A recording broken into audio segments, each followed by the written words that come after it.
సాధించాలని తపన. ప్రత్యేకంగా కంకి, కలేరు ఆనాటి మెదక్ జిల్లాలో అత్యంత వెనుకబడ్డ ప్రాంతాలు అంటే కంకి, కలేరు. వేసవి వచ్చిందంటే 50% గ్రామం పట్టణానికి పోతుంది. అలాంటి పరిస్థితులు. కానీ ఇంకోవైపు చూస్తే కానిస్టేబులే కానీ, నర్సింగే కానీ, ఫార్మసీయే కానీ, ఎంఎల్టీఏ కానీ రాష్ట్రంలో ఉన్న పోటీ పరీక్షలలో జిల్లాలో మొదటి స్థానంలో ఉందంటే మళ్ళీ కంకి. అందులో ఇంతకుముందు నేను అన్నాను, పట్టుదల ఉంది. వెనుకబడ్డ ప్రాంతమైన విద్యకు సంబంధించి ఒక అవగాహన ఉన్నది. తల్లులకే కానీ పిల్లలకే కానీ చదువుకోవాలి, ప్రయోజనం కావాలి, ఈ పోటీ ప్రపంచంలో నిలదొక్కుకోవాలి, మారుతున్న సమాజ పరిస్థితులకు అనుగుణంగా మారాలి. మనం ఎంత మారినా, ఇంతకుముందు సంజీవ్ రెడ్డి గారు అన్నట్టు, మా అంజన్ అన్నట్టు, డిజిటల్ లెర్నింగే కానీ, సెల్ ఫోనే కానీ, ఎంత నీకు సమాచారాన్ని ఇచ్చినా అంత నీ బుర్రలో రిజిస్టర్ చేసుకోలేవు. అన్నిట్లో గొప్ప అలవాటు ఏంటి అంటే పుస్తకాలు చదవడం, చదివింది అర్థం చేసుకోవడం, అర్థమైంది రాసుకోవడం. మన పూర్వీకులే కానీ, మన పెద్దలే కానీ, మేమే కానీ ఎప్పుడైనా ఏ పుస్తకమైనా, ఏ అంశమైనా, ఏ సబ్జెక్ట్ అయినా చదవాలి, దాని సారాన్ని రాసుకోవాలి. రాసుకుంటే అది రిజిస్టర్ అవుతుంది. ఈరోజు సంగారెడ్డి జిల్లాలో రీడింగ్ రూమ్సే కానీ, లైబ్రరీ కానీ ప్రత్యేకంగా వెనుకబడ్డ ప్రాంతంలో ఎక్కడైతే లేదా షోప్ ఉన్నది, ఓ తపన ఉన్నది చదువుకోవాలని చెప్పి ఆ ప్రాంతాన్ని ప్రోత్సహించే బాధ్యత మాపై ఉన్నది. ఇప్పుడు లైబ్రరీ 50 లక్షల రూపాయలతోటి లైబ్రరీ. ఆ లైబ్రరీకి అనుగుణంగా అలాంటి పుస్తకాలు కూడా ఉండాలి. ఆ పుస్తకాలతో సహా ఈ పోటీ పరీక్షలలో చదువుకునే పుస్తకాలు కూడా ఉండాలి.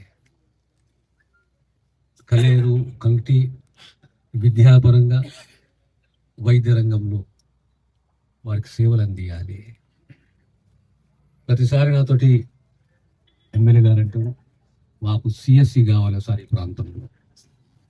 ఇక్కడ కర్ణాటక బార్డర్ ఉంది, మహారాష్ట్ర బార్డర్ ఉంది, మాకు సిఎస్సి కావాలి. కంకి అంటే అందరికీ తెలుసు వెనుకబడ్డ ప్రాంతం. ఇప్పుడు మీరు కూర్చునేసి బిడ్డలందరూ కూర్చొని కంకి జనాభా ఎంత, కంకి మండలానికి కనెక్టివిటీ ఇక్కడ ఉన్నది, ఒక నారాయణఖేడ్ తప్ప ఇంకెక్కడెక్కడ కనెక్టివిటీ ఉన్నది, కంకి మండలంలో ఎన్ని పిఎస్సీలు ఉన్నాయి, ఎన్ని సబ్ సెంటర్స్ ఉన్నాయి, కలేరే కానీ కంకియే కానీ ఎన్ని సబ్ సెంటర్స్ ఉన్నాయి. పిఎస్సిని మనం అప్గ్రేడ్ చేస్తే 30 పడకల హాస్పిటల్, రేపు పొద్దున 30 కిలోమీటర్లు 35 కిలోమీటర్లు నారాయణఖేడ్ ఏరియా హాస్పిటల్. ఇక్కడ సేవలు అందించాలంటే ఇంకే డిపార్ట్మెంట్ను స్ట్రెంథెన్ చేయాలి. కంకికి ఖచ్చితంగా అవసరము ఒక సిఎస్సి. ఆ సిఎస్సిని మంజూరు చేయించే బాధ్యత మా పైన ఉన్నది. ఎందుకంటే యూ డిజర్వ్ ఇట్, మీకు అవసరం అది. ఎవ్వరు కూడా డెలివరీస్, ప్రత్యేకంగా డెలివరీస్, మదర్ అండ్ చైల్డ్ సేవలే కానీ ఎక్కడ కూడా జాప్యం జరగకూడదు, లోపం ఉండకూడదు.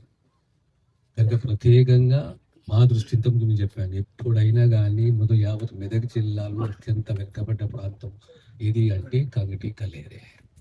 ఈ ప్రాంతానికి ఎంత చేసినా తక్కువనే. కనుక మీ గౌరవ శాసనసభ్యులే కానీ, మీ ఎంపీ గారే కానీ ఎవ్వరూ మీ ప్రాంతానికి, ప్రత్యేకంగా వెనుకబడ్డ ప్రాంతానికి, ప్రజలకు విద్యాపరంగా, వైద్యపరంగా ఏ సేవలైనా మీ ప్రభుత్వం ఖచ్చితంగా ఈ హాస్పిటల్లే కానీ దాంతో సహా ఇంకో 2 అప్గ్రేడేషన్, హై స్కూల్ గారు అప్గ్రేడేషన్ కావాలని చెప్పేసి సంజయ్ రెడ్డి గారు అంటున్నాను. అవసరాన్ని బట్టి, డిమాండ్ని బట్టి, క్యాచ్మెంట్ ఏరియాని బట్టి ప్రభుత్వం నిర్ణయం తీసుకుంటున్న విషయాన్ని మీకు తెలియజేస్తున్నాను. దాంతో సహా ఇంకో R&B గెస్ట్ ఇక్కడ వస్తున్నాను.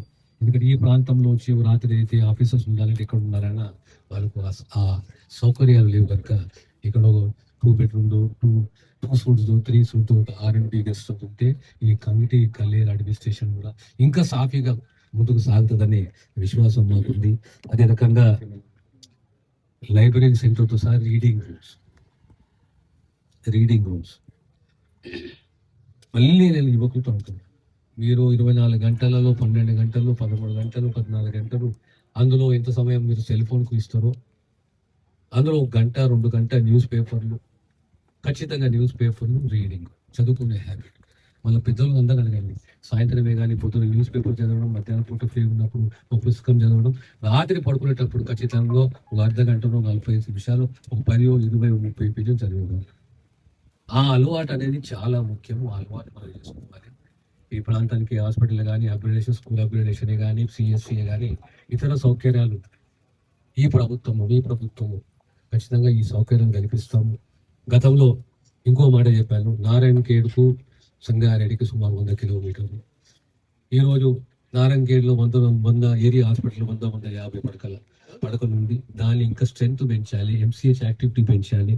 ఈరోజు 14 డిపార్ట్మెంట్స్ ఉన్నాయి ఏరియా హాస్పిటల్ నారాయణఖేడ్లో. ఆ 14 డిపార్ట్మెంట్ బదులు ఇంకొక 2 డిపార్ట్మెంట్స్ని అడిషనల్గా నారాయణఖేడ్కు యాడ్ చేయాలనే విషయాన్ని మీ అందరికీ తెలియజేస్తూ నేను సెలవు తీసుకుంటాను.